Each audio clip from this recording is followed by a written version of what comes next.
Pinocchio's nose does not grow when he's lying. Today, I'm going to tell you what is behind this world-famous nose, which is so much misunderstood. Let's look at the facts. Pinocchio's story was published almost 150 years ago in Italy by Carlo Collodi. The Disney movie came more than half a century later, and it left out many strange and important details from the original story. Once you see them, the whole story begins to change. Let's take a closer look at the original Italian text. Does Pinocchio's nose grow when he lies? Sometimes it does, but often it doesn't. There are several situations in which he's lying and his nose remains as it is. Isn't that surprising? And it becomes even stranger. There are moments when his nose is growing, although he has not lied at all. The first time this happens, Geppetto is still carving him. Pinocchio does not even have a mouth yet. He cannot speak, he cannot lie, and still his nose grows. So maybe this nose, famous around the world, isn't about lying. Maybe it points to something deeper in Pinocchio's story. And maybe this speaks to you, if you belong to those of us who are curious about the deeper meaning concealed in old stories. I'll take you now, briefly, through Pinocchio's journey as I read it in the original Italian text. And at the end, I'll tell you why I believe his nose grows. These are illustrations from one of the early editions of Pinocchio. Geppetto has just carved Pinocchio. And immediately, the little wooden boy is not sweet or innocent. He is wild. He runs away from home. He follows his impulses wherever they lead him. He's almost impossible to control. He does not listen. He does not care much about others. He wants what he wants, and he wants it now. But then something changes. Pinocchio is put into prison for 4 months. And when he comes out, he is not the same anymore. Collodi's text suggests that something has shifted in him. Maybe he had time to think. Maybe for the first time he looked at himself.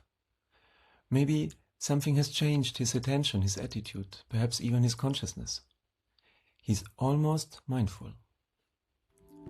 Look at what happens when he meets this giant serpent on the road. The old Pinocchio would have been in a rush. This Pinocchio stops. He observes. He thinks. He responds. Not perfectly, of course. He is still Pinocchio. From here, the story becomes for me one of the most extraordinary journeys ever written. And I want to be careful here, because this is where my reading goes deeper than the usual interpretations of Pinocchio.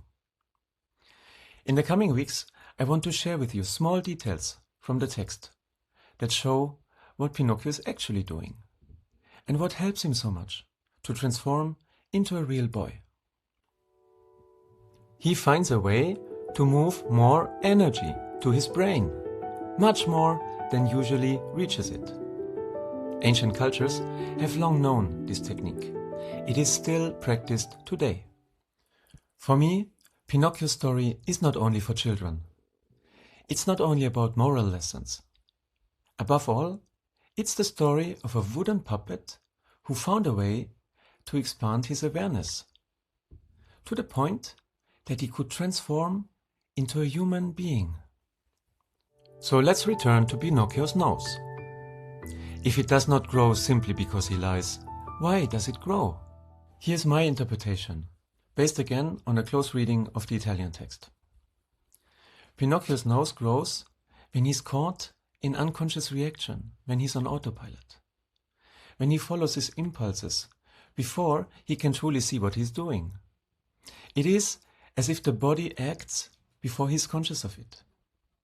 For me, this fits the whole arc of the story. As his consciousness expands, Pinocchio is on his way to becoming a real boy.